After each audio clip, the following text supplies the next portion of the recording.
Hello everyone, कैसे हो सब लोग। आई होप सब अच्छे होंगे। चलिए, इस वीडियो में हम शुरुआत करने जा रहे हैं एक नए सब्जेक्ट की, मैकेनिक्स ऑफ सॉलिड। ये मैकेनिक्स ऑफ सॉलिड या स्ट्रेंथ ऑफ मटेरियल क्या होता है। सबसे पहले हम समझेंगे स्ट्रेंथ क्या होती है। देखिए, स्ट्रेंथ बेसिकली क्या होती है, किसी भी लोड को सहने की क्षमता, मतलब किसी भी मटेरियल को की लोड सहने की जो क्षमता होती है उसको बोलते हैं स्ट्रेंथ, या load bearing capacity of any material, that is called strength. तो बेसिकली अगर हम इस बात करें कि इस सब्जेक्ट की, ये सब्जेक्ट हम पढ़ते क्यों हैं, क्या ज़रूरत है भाई। किसी भी चीज़ को, किसी काम को आप कर रहे हो तो ये पता होना चाहिए कि इस काम को हम किस लिए कर रहे हैं। तो बात करते हैं स्ट्रेंथ ऑफ मटेरियल सब्जेक्ट की, या मैकेनिक्स ऑफ सॉलिड की ज़रूरत क्यों पड़ी। देखिए, ये दो सिविल इंजीनियर्स और मैकेनिकल इंजीनियर्स को पढ़ाया जाता है ये सब्जेक्ट, और दोनों ही इंजीनियर्स क्या करते हैं, डिज़ाइनिंग करते हैं। जो मैकेनिकल इंजीनियर्स होते हैं वो मशीन कंपोनेंट्स की डिज़ाइन करेंगे, मशीन स्ट्रक्चर्स की डिज़ाइनिंग करेंगे, और जो आपके जो सिविल इंजीनियर्स हैं वो भी बिल्डिंग स्ट्रक्चर्स वगैरह या कंक्रीट स्ट्रक्चर्स वगैरह का डिज़ाइनिंग करते हैं। तो जब तक किसी भी इंजीनियर को ये नहीं पता होगा कि इस मटेरियल, जो मटेरियल उस डिज़ाइनिंग में हम यूज़ करेंगे, कि उसकी स्ट्रेंथ कितनी है, उसकी लोड बियरिंग कैपेसिटी कितनी है, वो कितनी देर बाद फेल हो सकता है, या कितना लोड वो सह सकता है, तो जब तक ये चीज़ें पता नहीं होगी किसी भी इंजीनियर को, वो एक अच्छा डिज़ाइन या एक अच्छा कंपोनेंट को डिज़ाइन नहीं कर सकता है। इसीलिए सब्जेक्ट की ज़रूरत पड़ी है। ठीक है, अगर जनरल टर्म्स में आपसे कोई पूछे कि एक बेंच है, ये बेंच है, सपोज कि आपसे कोई पूछे कि इसकी स्ट्रेंथ कितनी है, तो आप क्या बताओगे। अगर अगर नॉन इंजीनियरिंग बंदा आपसे पूछ रहा है तो आप क्या बोलोगे कि इस बेंच पर अगर इतने लोग बैठ जाएं जिनकी एवरेज वेट जिनका इतना है, या इतना वेट इस बेंच पे रख दिया जाए तो इस बेंच के टूटने के या फेल होने के चांसेस हैं, ये बताएंगे। लेकिन अगर इंजीनियरिंग टर्म्स में बात करें, हम इंजीनियरिंग टर्म्स में कैसे जाएंगे, इंजीनियरिंग टर्म्स में हम एक टर्म यूज करते हैं, स्ट्रेस। बेसिकली स्ट्रेस होता क्या है, internal resisting force per unit area. मतलब किसी भी बॉडी पर अगर हम फोर्स लगाते हैं तो बदले में वो भी हमारी तरफ फोर्स लगाती है। किस लिए, उस स्ट्रेस, उस फोर्स को बियर करने के लिए, उस फोर्स को जो हमने लगाया है इधर से, या जो हमने लोड लगाया है उसके ऊपर, उसको बियर करने के लिए। और अगर हमारे द्वारा जो लगाया गया लोड है वो ज़्यादा हो जाएगा उस रजिस्टिंग फोर्स से या उस स्ट्रेस से, तो क्या होगा, वो जो कंपोनेंट है या वो मटेरियल जिसके ऊपर हम फोर्स लगा रहे हैं वो ब्रेक हो सकता है या फेल हो सकता है। ठीक है। दूसरा जो इस सब्जेक्ट में सबसे ज़्यादा इम्पोर्टेंट है वो है स्ट्रेन। स्ट्रेन क्या होती है, बेसिकली स्ट्रेन को कैलकुलेट करने के लिए हमें दो चीज़ चाहिए होती हैं। एक पता होना चाहिए कि उसकी ओरिजिनल डायमेंशन कितनी है, और एक जब हम उसके ऊपर लोड लगाते हैं तो उसकी डायमेंशंस में कितना चेंजेस हुआ है। बेसिकली इन दोनों के रेशियो को क्या बोलते हैं, change in length upon original length, that is called strain. तो इस सब्जेक्ट के अंदर जो सबसे ज़्यादा फोकस हमारा रहेगा वो किसके ऊपर रहेगा, स्ट्रेस और स्ट्रेन। ठीक है, इन्हीं चीज़ों को हम ज़्यादातर कैलकुलेट करेंगे इस सब्जेक्ट के अंदर। चलिए आगे बढ़ते हैं। अब बात करते हैं कि ये जो आपका स्ट्रेंथ ऑफ मटेरियल है या मैकेनिक्स ऑफ सॉलिड है क्या है। ये एक मैकेनिक्स की ब्रांच है। किसकी ब्रांच है, मैकेनिक्स की। अब सबसे पहले हमें ये पता होना चाहिए कि मैकेनिक्स क्या है। मैकेनिक्स क्या है, बेसिकली मैकेनिक्स के अंदर हम दो चीज़ की स्टडी करते हैं, फोर्स और एनर्जी। इसकी फोर्स और एनर्जी, फोर्स और एनर्जी की स्टडी, और उस फोर्स और एनर्जी का इम्पैक्ट या इफेक्ट क्या पड़ेगा मटेरियल के अंदर, उसकी स्टडी करते हैं। ठीक है, तो यहाँ डेफिनेशन भी लिखिए, जैसे mechanics is that branch of science in which we study about force and energy and their effects on different types of bodies. तो ये होता है मैकेनिक्स। ठीक है, अब मैकेनिक्स भी 3 टाइप्स का रहता है, इसको थ्री टाइप्स या 3 कैटेगरी में हम डिवाइड कर सकते हैं।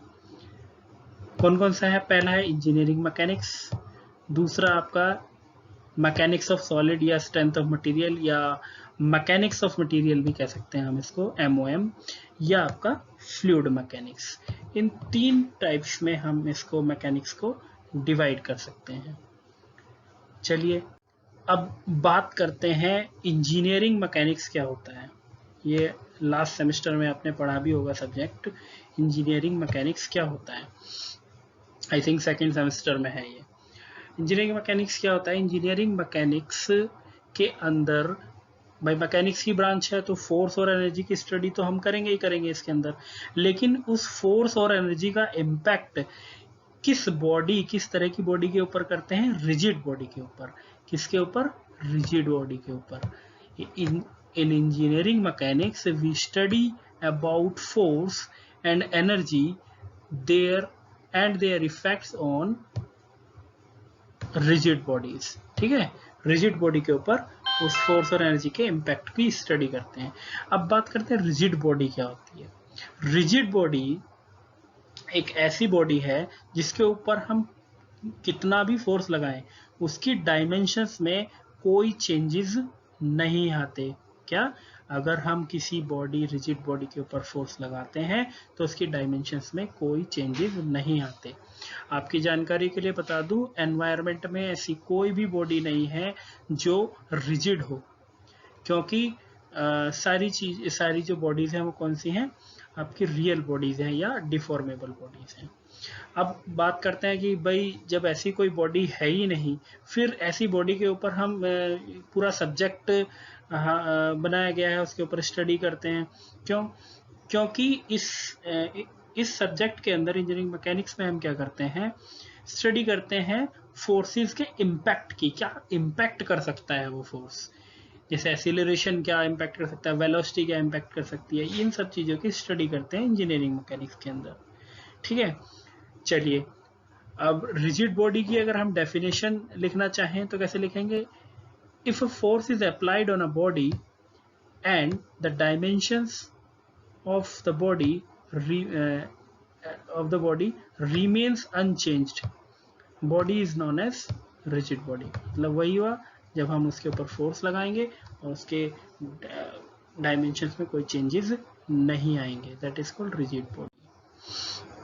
अब बात करते हैं नेक्स्ट, मैकेनिक्स ऑफ मटेरियल, या आपका मैकेनिक्स ऑफ सॉलिड या स्ट्रेंथ ऑफ मटेरियल क्या होती है। अब उसमें हम क्या कर रहे थे? रिजिड बॉडी के ऊपर स्टडी कर रहे थे फोर्स और एनर्जी के इम्पैक्ट की। अब इसमें क्या करेंगे? फोर्स और एनर्जी के इम्पैक्ट की स्टडी, फोर्स और एनर्जी और उसके इम्पैक्ट की स्टडी किन पर करेंगे? रियल बॉडीज पर। रियल बॉडीज जो एनवायरनमेंट में एग्जिस्ट करती हैं, जो हैं रियल बॉडीज या डिफॉर्मेबल बॉडीज। डिफॉर्मेबल बॉडीज मतलब उसकी डायमेंशंस में हम डिफॉर्म कर सकते हैं, चेंज कर सकते हैं। ठीक है, अब एक टर्म कुछ में यूज होती है रेजिस्टेंट बॉडी, कुछ बुक्स में दी हुई है रेजिस्टेंट बॉडी। रेजिस्टेंट बॉडीज क्या है? रेजिस्टेंट बॉडीज ऐसी बॉडीज होती हैं जिसके ऊपर अगर हम कोई भी क्या बोलते हैं, मतलब जो हमने उस बॉडी को, रेजिस्टेंट बॉडी को वर्क दे रखा है वो तो कर ही रही है, लेकिन साथ ही साथ उसकी डायमेंशंस में भी कुछ चेंजेस हो रहे हैं। चलिए एग्जांपल के लिए बात करते हैं शाफ्ट की बात करते हैं। जो रोटेटिंग शाफ्ट है या आपका कॉलम्स हैं, उसका क्या, अगर शाफ्ट क्या होगी? रोटेटिंग शाफ्ट क्या करेगी? पावर ट्रांसमिट करेगी एक जगह से दूसरी जगह। वो लगातार पावर तो ट्रांसमिट कर ही रही है, लेकिन साथ ही साथ उसके रोटेशन की वजह से उसके डायमेंशंस में भी कुछ ना कुछ चेंजेस हो रहे हैं। तो ऐसी बॉडीज को हम क्या बोलते हैं? रेजिस्टेंट बॉडी बोलते हैं। और उस जो उसके डायमेंशंस में चेंजेस आते हैं उनको हम क्या कर सकते हैं? कैलकुलेट भी कर सकते हैं। मैंने डेफिनेशन भी लिखी है इसकी। A body is said to be a resistant body if it is capable of transmitting the required force with negligible deformation। मतलब डिफॉर्मेशन तो होता है लेकिन बहुत कम होता है। अब नेक्स्ट बात करते हैं हम फ्लूइड मैकेनिक्स। फ्लूइड मैकेनिक्स क्या होता है? देखिए, अब फ्लूइड मैकेनिक्स के ऊपर हम किसकी स्टडी करते हैं? फ्लूइड मैकेनिक्स में हम करते हैं फोर्स ऑफ एनर्जी की स्टडी। किसके ऊपर?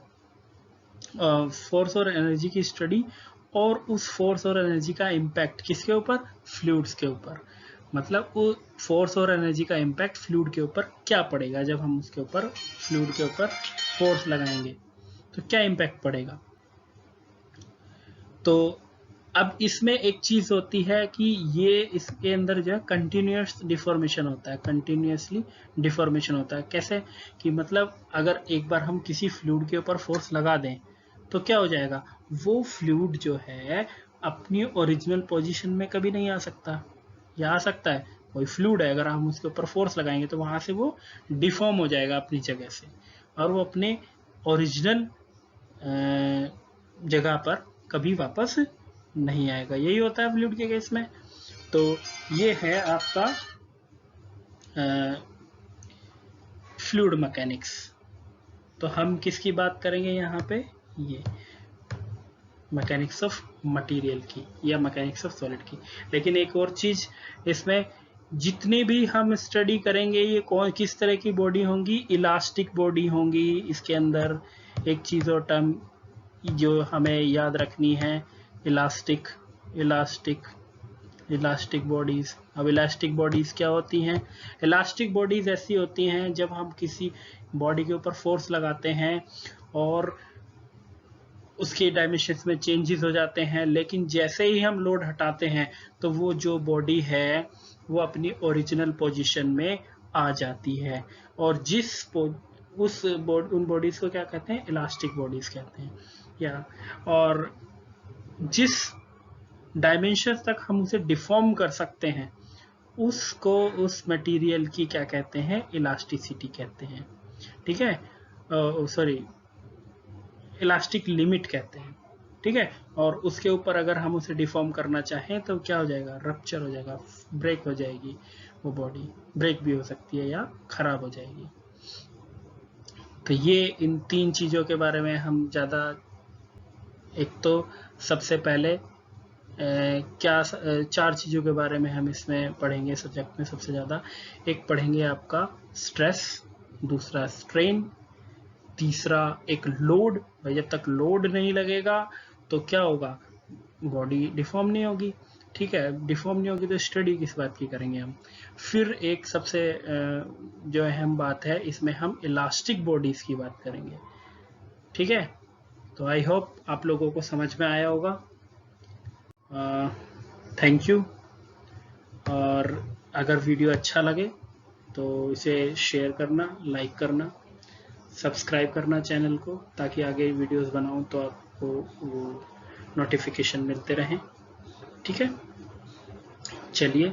और अगर डिसलाइक करते हो तो रीज़न बता दीजिएगा कि क्या रीज़न है इसके पीछे, ताकि मैं उसमें चेंजेस कर सकूं। देखो, आप लाइक करते हो तो हमें मोटिवेशन मिलेगा, मैं वीडियोस बनाता रहूँगा। Thank you, bye bye, take care.